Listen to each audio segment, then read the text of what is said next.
when they actually spend their time listening to this show, what does it mean? It means we're winning.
Hey everybody, welcome to Downballot. We do the show live every Tuesday, 7:30 p.m. right here on Twitch, twitch.tv/Echoplex Media. And you can also find this as a podcast on your favorite podcatchers, which you might want to do because we are having some upstream issues this evening. But don't worry too much about it. It usually fixes itself eventually. We're just dropping a few frames. Anyway, I'm producer Dave. You can find me on Grindr, and you can also find me at Dave@port87.social on Mastodon. What's up, Councilman? What's up, producer Dave? This is the Councilman. You can find me on Twitter at THE. That's the _councilman. Sorry for the sexist handle. I couldn't get council member to fit in there. And who wants to be a member anyway? I prefer to be a man. You can also find me up in my gutters cleaning out leaves because it's raining out here, and unfortunately I've got overflowing gutters and had a big dam of leaves in my street gutter this morning. So all manner of wetness and leafiness going on here on Election Day in sunny Santa Clara County. How are you feeling today, Producer Dave? Anxious? Quite anxious. Very, very concerned about the upcoming results of the election. Also, a little distracted by the fact that our stream isn't doing so well, but that's okay. My feed to you is okay? As far as I can tell, the music was a little bit wonky, but you're coming in fine. So I don't know what was up with that, but for some reason the music was a little bit spotty. Okay, that's all right. If you're watching live and you want a clean feed, you can always go to eplex.xyz. The audio feed does not drop. There you go. Anyway, tonight is election night.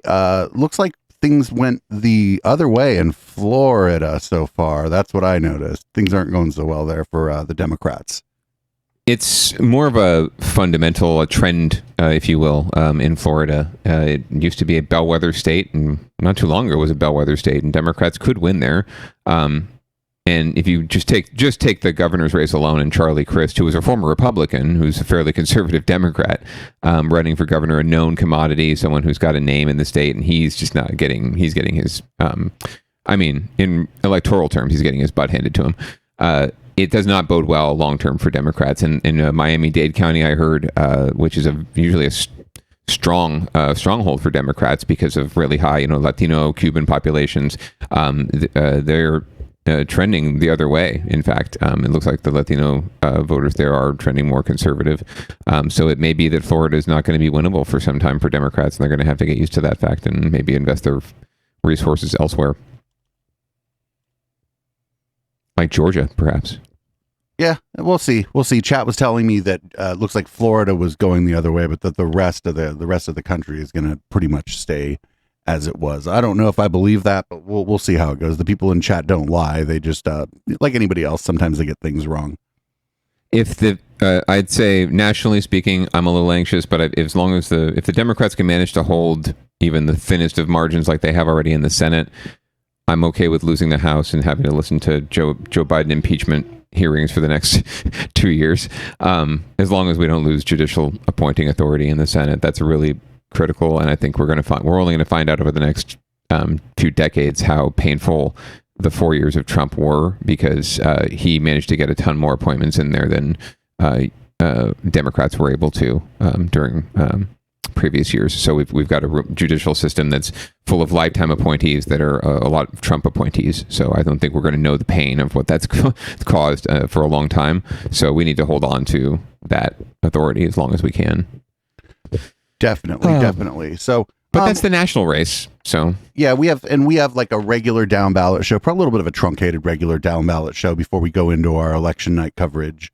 Assuming our internet allows us to. If by the time we go in, we're supposed to go into election night coverage, it's still doing this. Probably just going to raid out. Actually, there's a lot of people live on Twitch. But anyway, what do we have for leading off?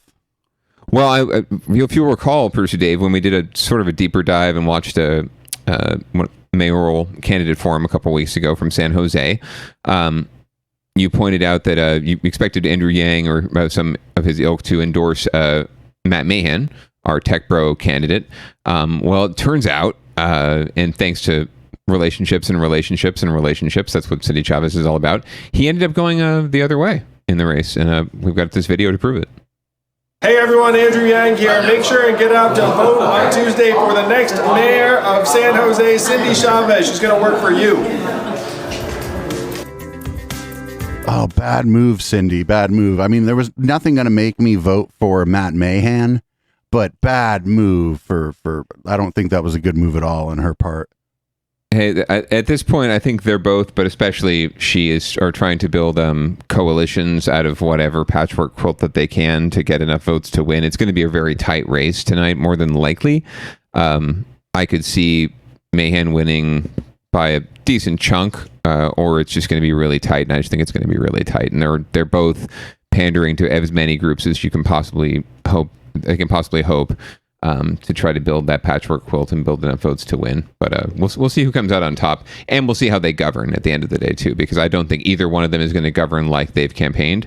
But I do, at the end of the day, I know Cindy and her values as much as she is a sacred cow in our local politics. She also knows how to get things done, and she does fight for the right causes when it comes down to it. So I trust her a little bit more than evil Beto.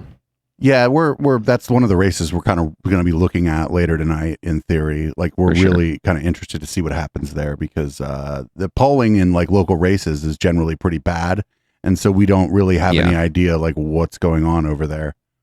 Right. You'll generally have 3 polls out there in any given race like this when it's this big and there's actually money to poll. First of all, polling is very expensive to do it well. So normally in local races, you don't see a lot of it because it's cost prohibitive and you want to spend time talking to voters. And generally speaking, the issues are the issues: public safety, parks, libraries, potholes. And those are nonpartisan issues, by the way. Sorry, I've just lost my bloody train of thought. Damn it! Oh, sorry, polling. You'll see candidate A is going to have a poll that says candidate A is doing very well. Candidate B is going to have a poll that says candidate B is doing very well.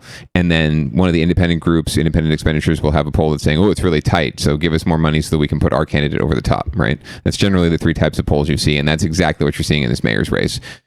Chavez's polls say that Chavez is doing well. Mahan's polls say Mahan's doing well. Independent groups say it's toss-up. So we shall see. But I wouldn't be surprised if it was a little wider margin, but I would think that would be Mahan, not Chavez blowing out. I don't see Cindy being able to really trounce this guy. It's going to be tight if she wins. Yeah, like I said, I don't know. I just know what I see around my neighborhood, but my neighborhood's a lot of single family homes, and we're seeing a lot of Matt Mahan signs around here. So you're also in the heart of his turf too. He lives down near you, actually. So his home base is down there. But yeah, no, it's hit and miss everywhere. I see sign wars. If yard signs voted, who knows what would happen? But anyway, well, speaking of local elections, our local registrar is battening down the hatches and getting ready to ensure that your ballot is protected and that your vote counts. So let's find out more. Not just voters and politicians, this is also a critical time for county registrars and voting officials. How safe and secure are your ballots? NBC Bay Area's Ian Cole takes us behind the scenes at how the count will happen and how elections officials are ensuring ballot security. The counting has already started at the Santa Clara County Elections Office. If you haven't voted yet, you can go to any of our over 103 vote centers. And if you aren't registered to vote, you can still do so in person on Election Day and cast a conditional ballot. Here in Santa Clara County, this is where all the ballots end up, at the Registrar of Voters. And elections officials have multiple safeguards to make sure your ballot is protected and your vote is counted. On election night, there's a tamper seal that goes on the drop box right at 8 p.m. so no one can drop their ballots off afterwards. There's always the 2-person rule where 2 people with the ballots at all times. 2 sheriff's deputies are also posted outside the elections office this week.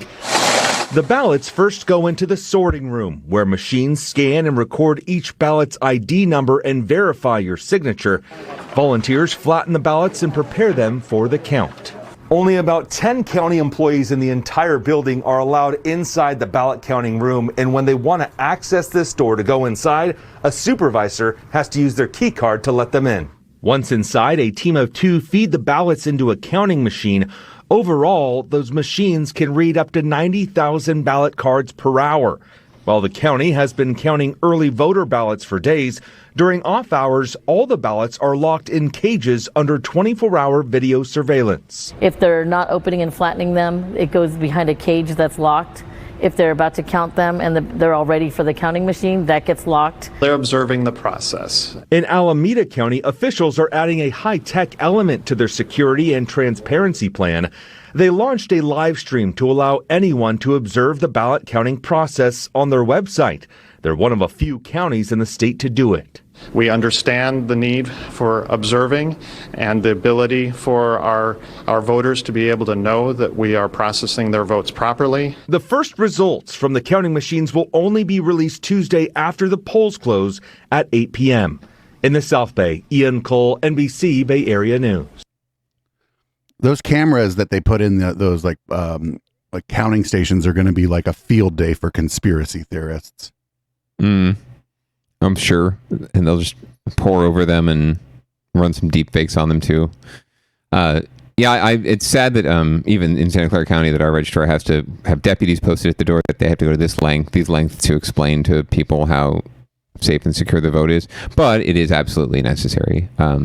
There is just massive confusion and misinformation out there about how and why and how the vote count goes down in terms of timing, in terms of how when the results are released, and what actually happens during the vote count. So I'm glad that counties are doing this. I like the transparency, but you're right. The more you open things up, the more people are going to pour over and find every little detail to nitpick, and they're probably going to find like, oh, counter number 15, picked her nose or something and smudged a ballot. I don't know, something like that, and that cost the election. They're already making up shit like the as you probably have heard, the right-wing rumor mill and the conspiracy theorist rumor mill is already churning about corruption in Arizona, ballots being flushed down the toilet. And that's basically usually happens when people think they're going to lose and they're trying to make up excuses. I don't know that anyone down there in Arizona thinks they're going to lose. This is just sort of how they run now. It's scorched earth, right? If they prime the pump so that if they lose, it was completely corrupt. If they win, oh, did I say it was corrupt? I was wrong. I was just kidding. Well, I think it's part of a longer term strategy. As more and more people move to the cities, it's going to be harder and harder for Republicans to win these swing states. I think we're seeing a shift back, but I think it's because there's been a fairly effective moral panic around critical race theory and trans folks, and I think that's going to run its course, and we're going to kind of get back to where we were headed before, because I don't think that it's possible for this moral panic machine to just stay ramped up to 11 forever. I hope to God you're right. I really do, and I tend to agree. I've never really cared for Greek tragedy so much because the plays tend to just be at 11 the whole play, and I don't like that. I like drama, so you would expect an ebb and a flow, right? And you're right. I think that eventually there's just not going to be enough critical mass for that to stay a driving force in our politics, and we're going to find all new ways to get engaged with each other. But for now, it's unfortunately something we have to contend with, but locally and nationally.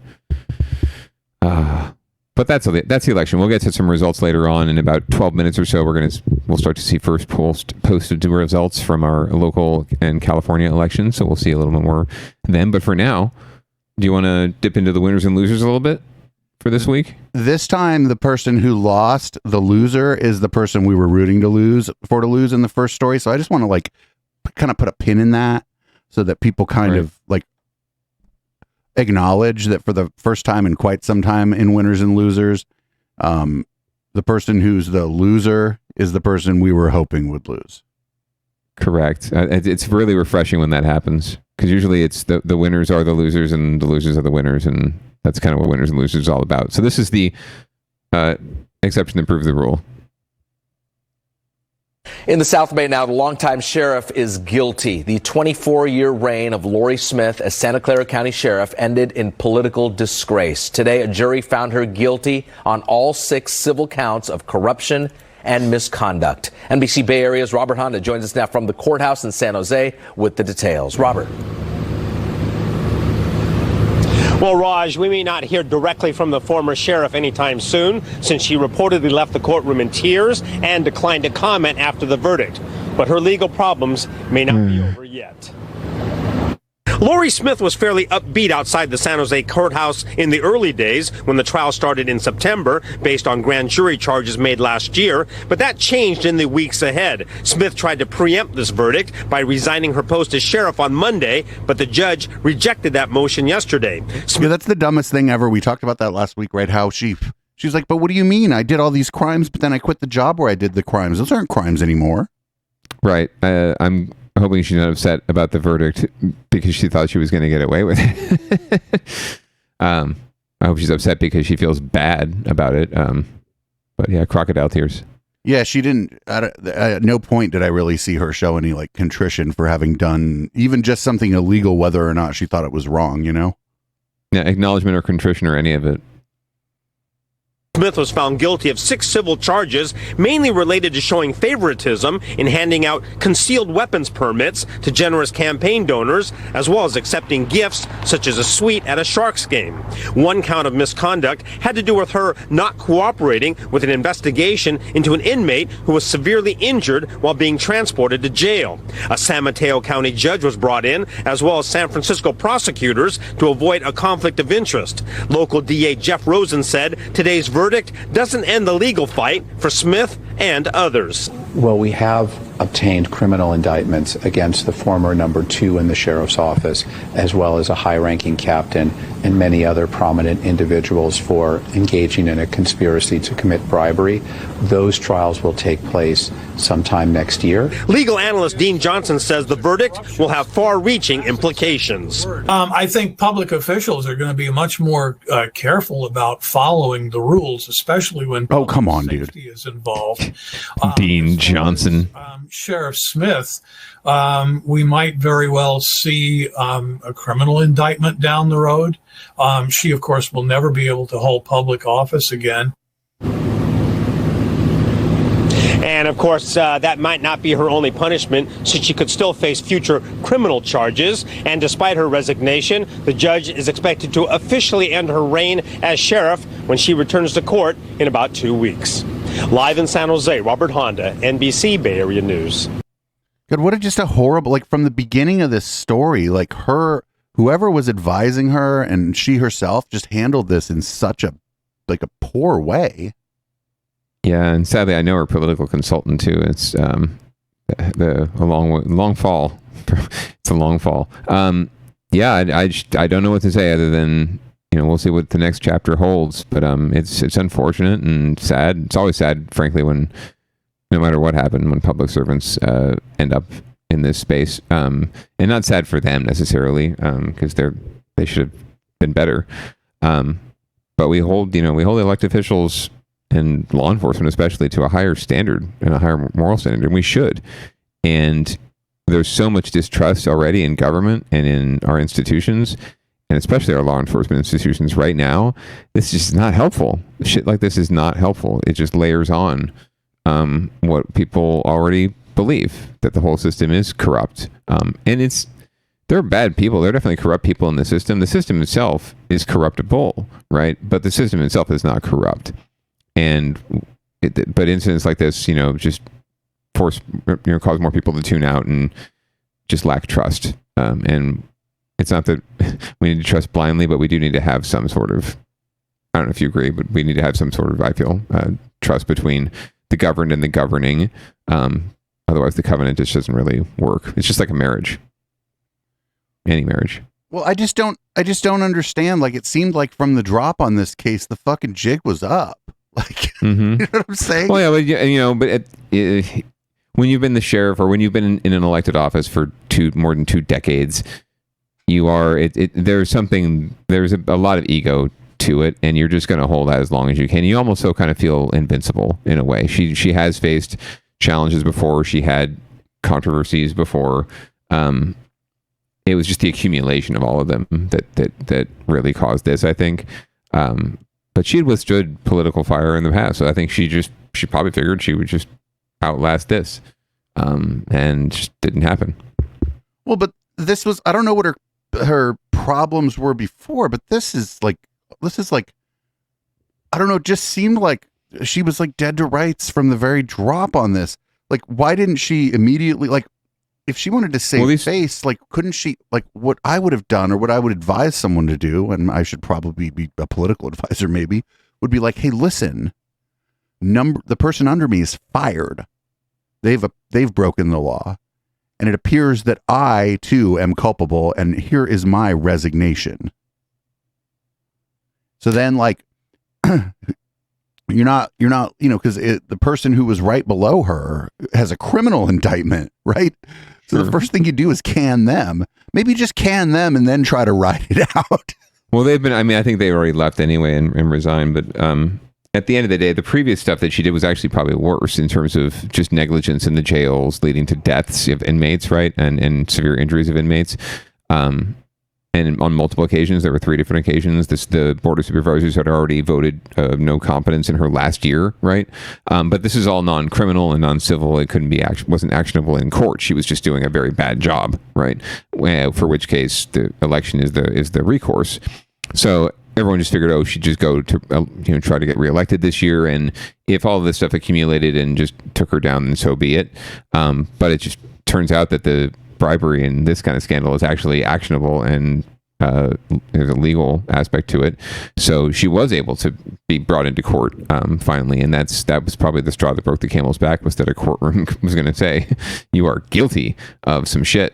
And that's certainly what precipitated her resigning. I'm sure it wasn't necessarily because she was expecting them to let her off the hook because she'd resigned, more just so that she could get it out of the way and own that cycle, own that news story, that news hit, right?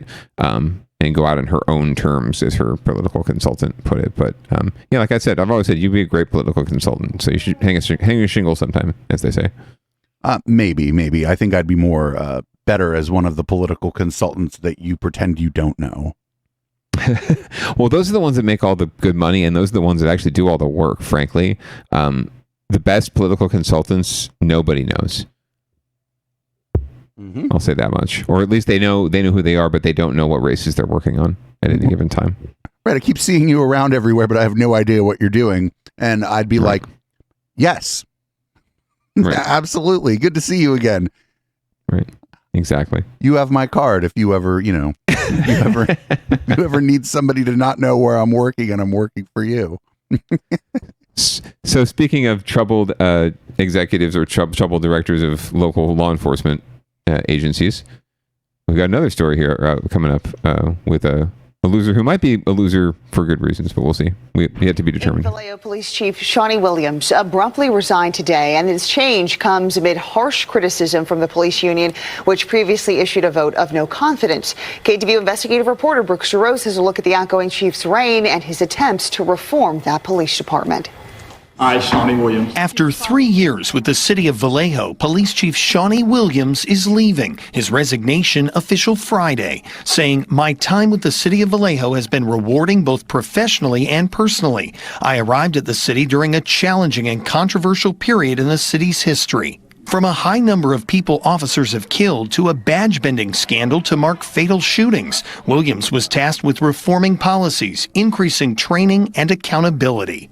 Well, I'm very pleased with the work he's done to change the culture in the department. But the former chief's harshest critic is the police union. It accused him of unfairly disciplining officers and unethical behavior. The union slammed Williams with a vote of no confidence late last year and blamed him for rising crime, understaffing, and low morale. There was a rudderless ship. Behind all the empty rhetoric, there was nothing going on, and this department was in a state of decay and disarray under this chief. Under his watch, the California Department of Justice stepped in following the deadly shooting of Sean Monterosa, who was unarmed at a 2020 George Floyd protest. Williams fired the officer who killed Monterosa last month. We were starting to see last month police reform, something that hasn't happened during my lifetime living here. The city. Wait a minute. The fucking Department of Justice acted like before this guy even could bring himself to fire the fucking person. Yes. Not Apparently. great. Not great. Not good. Not great. Not good. Police use of force incidents and fatal shootings decline in recent years. Some community and city leaders have been outspoken about their support for Williams and are disappointed to see him go. Deep down, I'm very sad. In 3 years, he has taken steps to get the department on the right path to reform. The city thanked Williams for his service and credited him for progressive changes in policy. We are continuing to make improvements, that he made a significant advancement in those improvements. I'm looking forward to the next escalation of improvements with whomever our new chief of police turns out to be. The city manager has appointed Deputy Chief Jason Todd to serve as interim police chief. The Vallejo Police Officers Association says it's optimistic about the new leadership and wants to repair relationships and rebuild internal trust. Brooks DeRose, KTVU Fox 2 News. Okay, well, that sounds like it kind of sucks, actually. I mean, it took him too long to fire that guy, but they were saying, like, use of force incidents went down. Like, I don't know. It sounds like it was a bit of a mixed bag there, actually. Yeah, well, usually when the police union gets involved, the heat gets turned up, and for whatever reason, they were not happy with him. So that can oftentimes be all it takes. But yeah, it's interesting. We'll keep an eye on it and see if there's anything else that comes from it, more detail. But for now, just very interesting. And Vallejo's, as anyone knows, is like a lot of cities in the Bay Area, troubled city in a lot of ways. Very divided city too. There's definitely a nice Vallejo and a sort of South Vallejo. Right. It's not like San Jose, where the whole place has gotten so fucking gentrified that there isn't really a bad neighborhood anymore. Right. There's definitely good and bad Vallejo, or at least whatever you want to call it, white and not so white Vallejo, unfortunately. So we shall see what comes of this and how things develop. But it's just another bump in the road for a town that's had a lot of bumps. All my life I've never. There was this really cool event center they had there, and it was weird. One of the promoters was trying to get the event center for because they had a permit till 4. And they were trying to throw a party there. And like the other promoters were like, hey, dude, don't do that. Don't throw a party in Vallejo. And like, I'd only ever driven through it before. And I just, I was like, oh, well, it must, some kind of bad rep or whatever, right? Mm-hmm. So, and that was like, 20 years ago when I was throwing parties. And it seems like things haven't really changed much. Does it suffer from like a lack of like a downtown with entertainment? It could be that. I don't know specifically what the causes are. Well, no, I'm not asking if you think that's a cause. I'm asking because it's not a small city with few people, right? And so I think in like a city that's divided the way you describe, if you have like a downtown with entertainment or whatever, the people of the city are going to mix more. Yeah, no, it's very much geographically divided. There are sort of affluent suburban type like single family home tracts up on like a plateau or up a hill from Vallejo proper, which is more down by the docks and by the bay, and it's just more a little more not urban, but just denser and more commercial oriented, more retail.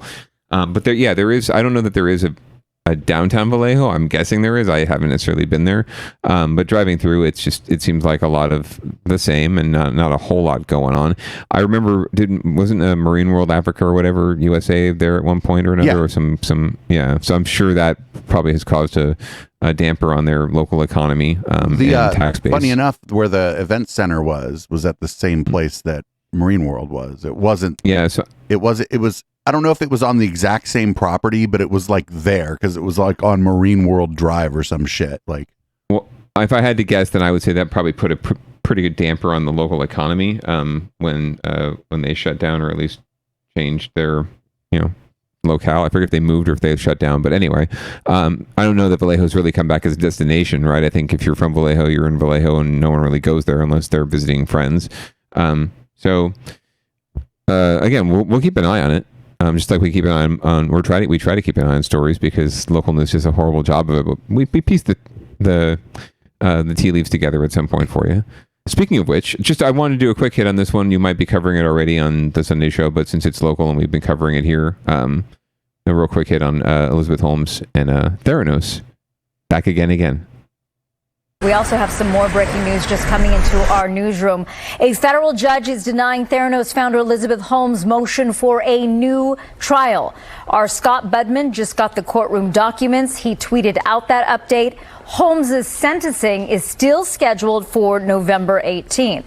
The sentencing for former Theranos Chief Operating Officer Sunny Balwani is postponed another 3 weeks until December 7th. Jurors in separate trials convicted both of fraud for misleading shareholders about its bogus blood testing technology. I'm just going to say the only thing I ever say about this really is that, I don't know, she fucked Henry Kissinger out of a bunch of money, so that's kind of based. Like, I don't know, she fucked a bunch of bad people out of money.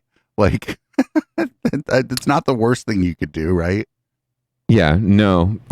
You could give people concealed carry permits in exchange for campaign donations, or accept bribes for leniency. Anyway, we'll keep an eye on that. We'll see if Sunny comes back for another trial too.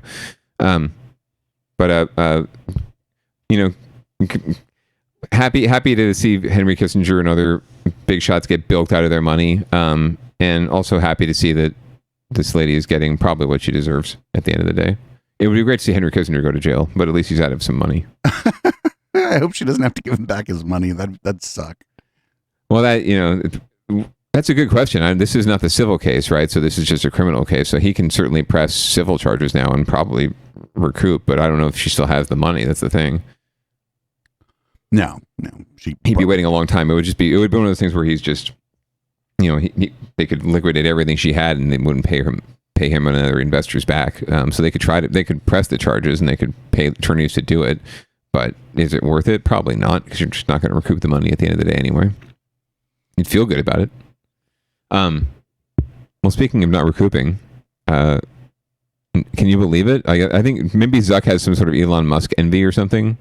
Because now in the wake of Twitter layoffs, looks like Meta is now looking at doing the same, scaling back. Well, it appears that one of the world's biggest and most influential tech companies is about to get smaller. For the first time in its history, Meta, which is the parent company of Facebook, is reportedly about to announce large-scale layoffs. NBC Bay Area's Robert Honda explains that those cuts will affect far more than Facebook. No matter what the logo looks like outside, Meta or Facebook has had a significant impact on the local as well as global economy. But in a downturn, it's probably the local businesses that feel it first. It's always fairly busy at the popular Backyard Caribbean Grill in Menlo Park, down the road from the main. That place is hella good. But workers are nervous that business could slow down considerably after the Wall Street Journal reported the Menlo Park company could announce thousands of layoffs as soon as this Wednesday. And that will have a ripple effect for the entire community, because fewer employees at Facebook means fewer customers looking for lunch at local restaurants. Definitely the foot traffic. I mean, we get a lot of business from Facebook and from their employees, as well as all the other companies around here. So, it just starts off with one and possibly could follow to another company, and it definitely affects business. Yeah. Facebook would be just the latest in a string of more than a dozen high-profile tech companies to announce layoffs in recent weeks. One longtime Menlo Park resident who tells us they have many friends and family at Facebook says it's strange to see the company struggle. The business start growing, the economy much better, but right now I notice that a lot of people, they nervous, feel stressful because they don't know what's going on the job. Santa Clara University assistant professor of economics, Audrey Guyot, says Facebook could face long-term problems since there is now a lot more competition for the advertising dollars that they depend on. But she also points out the overall impact on employment could depend on other companies. Their large size will have an impact. Whether, I think for a lot of other companies, this may just be an opportunity to be able to fill a lot of vacant positions and hire, qualified workers that they wouldn't otherwise be able to. Meta hasn't confirmed the layoff reports, meaning thousands of workers will join the local businesses in wondering what will happen next. In Menlo Park, Robert Honda, NBC Bay Area News. So this is actually going to depend on how many people get laid off, right? Because there's a lot of people there. And if they lay off like 1,500 or 2,000, that's bad for those people that lost their jobs. But I would suggest that those people should have been seeking other employment the entire time they were at Facebook, because Facebook is a disgusting company. And if you have a certain skill set, you could employ it elsewhere to a greater effect, not just maybe for your own wallet, but for society as a whole. Well, you're assuming people think beyond their wallet in some cases, yes, but majority of cases, I don't know. I don't know what's going on in the chat. The people are trying to talk to the bot. I don't know what's happening. Anyway, obviously not interested in the Meta story. Yeah, I feel worse for, like you said, Backyard and businesses like that rely on these employees. But so we'll see how big the impact is. Backyard's got some other locations. They're a mini local chain, so they should be okay, I would hope. But we shall see. We shall see. This this reminds me of, there was this very popular, I guess maybe not so popular because it was propped up by Yahoo, but a very good Mongolian barbecue place over by the Yahoo building that looked like kind of like oil tankers. They looked like tanks that you put oil in. And when Yahoo, they didn't go under, but when Yahoo took a dive, that Mongolian barbecue business just fucking went away. Right? They were like, no, yeah. It doesn't take a lot. And especially with food and restaurants, just being in a restaurant family, I can tell you, the profit margins are so thin, right? I don't want to call them profit margins. It's just the margins are so thin that 1% here and there, and you're out of business. So this is certainly a big hit. Like all the stuff you heard about, minimum wage increases, causing trouble for small restaurants and small mom and pop businesses. It's absolutely true. They had to figure out how to resolve that, right? And a lot of times it just meant raising prices, right? If they didn't want to go out of business. So if it's not impacting the business itself in terms of them scaling back, it's impacting customers in terms of the prices, and it's certainly impacting the workers.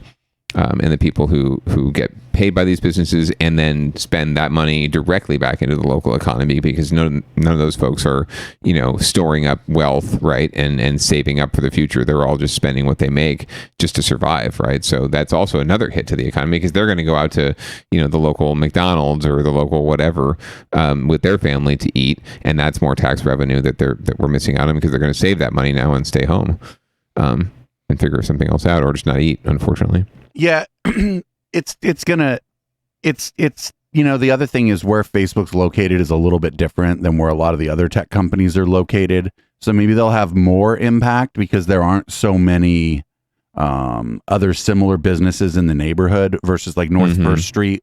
If a few thousand people get laid off at a business in North First Street, it's not going to really affect the local restaurants. But maybe over by where Facebook is, maybe that's a bigger like hit to like local business than somewhere where there's like more dense commercial and industrial areas. Yeah, no, it's true. So and it happens whenever something like this goes down. And Facebook, I guess, Meta, the campus is in a really odd spot there anyway, because it's in this sort of developing area anyway, and it's one of the biggest developments in that area. There's not a whole lot there except for them. So there is some residential in the area, but a lot of it's going to be housing, I imagine, Facebook employees.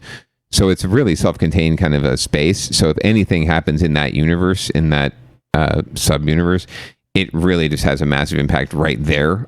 So if anything's immediately around it, so that'll be I guess it's contained. It's weird. It's contained, so that's great, I think, geographically. But at the same time, it's like, do we really want to encourage these kind of setups where everything in one city or one little space depends upon one business or one entity, right, holding it all up? Right. We talk about like company town as if it's like an old timey kind of thing. Yeah, very good. Yeah, great analogy. Especially the way that Facebook and Meta have set up their campus, right, with this kind of city within a city kind of vibe, right? Like it's all designed to feel like its own little town that you never have to leave. I mean, I'm kind of surprised they haven't laid people off already. They've lost, I don't know, like 2/3 of the value of their stock. Although, like, that's like the stock market's a funny thing too, because they could be making money hand over fist, and if everybody's just mad at them, their stock could go down just because people don't like them. It's like rich. It's like the stock market is almost like upper middle class people, mean girls in a way. Like, it's speculation, right? That's what it is. It's just speculation by people that have a lot of money and can afford to speculate and to buy and sell these stocks, right? And a lot of times it just goes. The market goes as the market goes, and if you're big enough, like a Facebook or an Apple or a whatever, you're just going to be along for the ride with that, right? The ups and downs. But over time, it's going to come back and you're going to be fine. Like, I think I heard something like Elon Musk lost, because Tesla stock went to shit the other day, for one day, he lost like $9 billion in one day. Well, he didn't really lose the $9 billion. He lost the $9 million of like value, of liquid value, or whatever. He doesn't have the hard cash. He didn't like cut someone a check for $9 billion, right? He'll make it back tomorrow. So in the long haul, these folks aren't crying for sure. I'm sure Zuck's doing just fine. naming hospitals after himself. Well, who needs to get their shit together this week? Literally San Francisco, as always. But the good news is there's a businessman who's out-of-state businessman who's down to help them out with it. Nevada businessman who sells prefabricated buildings is offering to donate a prefabricated building to be used as a public toilet in Noe Valley after news of an expensive public toilet went national last month. Says the building would include the toilet, a locking door and sink, would normally sell for $135,000, but he will donate it if the city uses local union labor to install it and waive all the usual bureaucratic red tape. Says the toilet could be up and running in 3 days. Now, there is a catch. Nevada's on San Francisco's list of states the city won't do business with because of Nevada's stance on LGBTQ issues. Oh, but that's maybe that's outdated from San Francisco, because I don't think the state of Nevada has any like legal stuff like where you can't, like there's no like legal restrictions. They're not one of the states trying to pass like anti-trans bills and whatnot. So I think maybe San Francisco's stance there is like outdated, because Nevada is it's like slim, but it's like a blue state. It is and it's not. It's swing. It's as swing as they come right now. In fact, tonight there's concerns from Democratic circles about the governorship and the Senate race there, because of the way that Latinos have been trending, just not as heavily Democrat. They also don't turn out to vote. On top of that, by the way.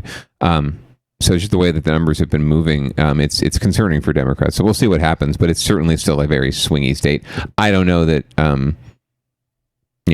don't know what San Francisco is thinking here, and I would take all the help I can get when it comes to public toilets in San Francisco, given that they do have a lot of shit on their hands. Oh, nice. You like that? You like that? But we'll see. We will obviously keep our eyes on all the poop situation in San Francisco, as we usually do, and we'll keep you appraised. I'm just happy that it's been, I want to say it's been 4 weeks, maybe 5, since we've covered Millennium Tower. Knock on wood. But we'll see how long we go. I definitely have. I always include it on the docket, no matter what. If there's a story. All right. Well, so maybe no news is good news on the Millennium Tower. I think that probably is. Unless it's just sort of delaying the inevitable, taking the building down. Anyway, well, show. It's 8:18. How's the upstream looking? Oh, we're back. We're now in high definition. Nice. Well, I don't know if you wanted to take a tour around some of our local and not so local races, but results are beginning to post now. So we have a few things we could chat about if you wanted to, or a couple races we could look at, and I could give you a little bit of lowdown if you're interested in the ballot box bingo for that race. What I'd actually like to do is maybe read the show out here. Leave this podcast kind of hanging in the air. We're going to give this away as a freebie to patrons, though. So you can head on over to patreon.com/Echoplex. Grab the whole audio and the whole video now of the show. The video we delete after 30 days because those are bigger files and they're expensive to store. But yes, we'll make this a freebie. You can get up and go to the bathroom if you need to. Maybe you have to deal with a baby. I have to. I have a bad baby to deal with for sure. I have to go to the bathroom, which is one of the main reasons I want to take a quick break here. So I'll read out this week, actually. Thanks for listening to Downballot. Make sure you check out the whole broadcast if you're inclined. It's patreon.com/Echoplex. You'll be able to find it for free. It'll just be a Downballot election coverage. It'll say freebie on it. It's patreon.com/Echoplex. And you can support us in a bunch of other ways. EchoplexMedia.com/support. This is Locals by Audible Smoke. When we come back, I will have a cocktail. I believe the councilman will be continuing to join us. The media wench may be joining us. The lights here will be red. And I don't know. Everything will be fantastic.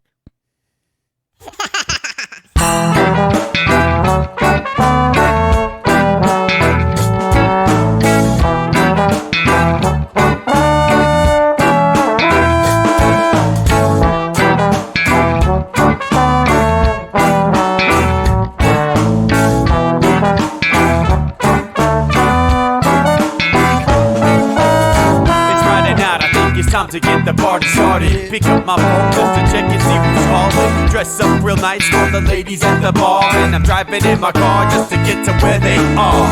Here at the local scene is where I plant my feet. It's where I smoke my cigarette and I hold my drink. I look at all my friends, they're all blazing greens. Here at the front of the stage, waiting for MTV. Where are those guys who's standing next to me with a pipe in his hand, ready to blaze for me? About 5 minutes later, we're all singing Queen. Let's get the fuck up on stage and rock the scene. Yeah, we do what we want, and what we want is to jam. So sit back and enjoy the band.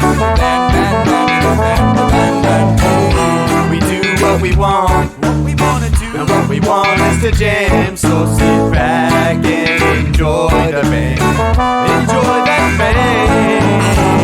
I turn and head back to the bar for a refill, man, because you know where we are. We're headed out to the car to smoke another one and another one. Now just when the magic starts kicking in, I hear relapse playing, you know it's time to head in.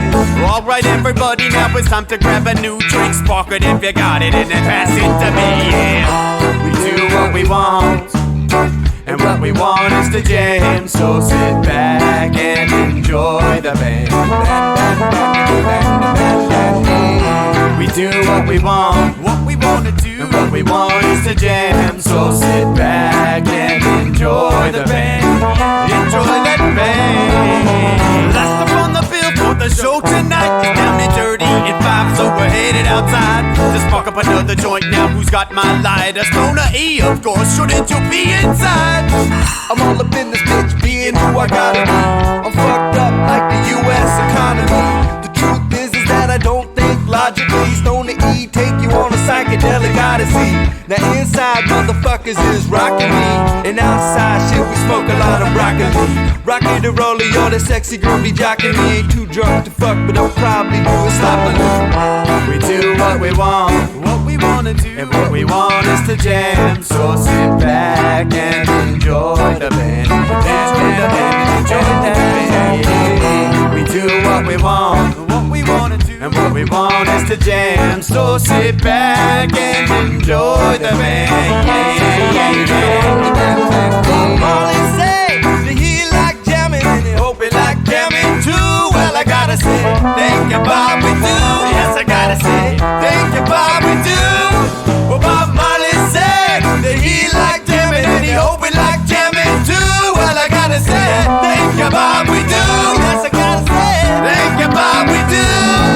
Yeah, we do what we want, and what we want is to jam. So sit back and enjoy the band. We do what we want, and what we want to do, what we want is to jam. So sit back and enjoy the band.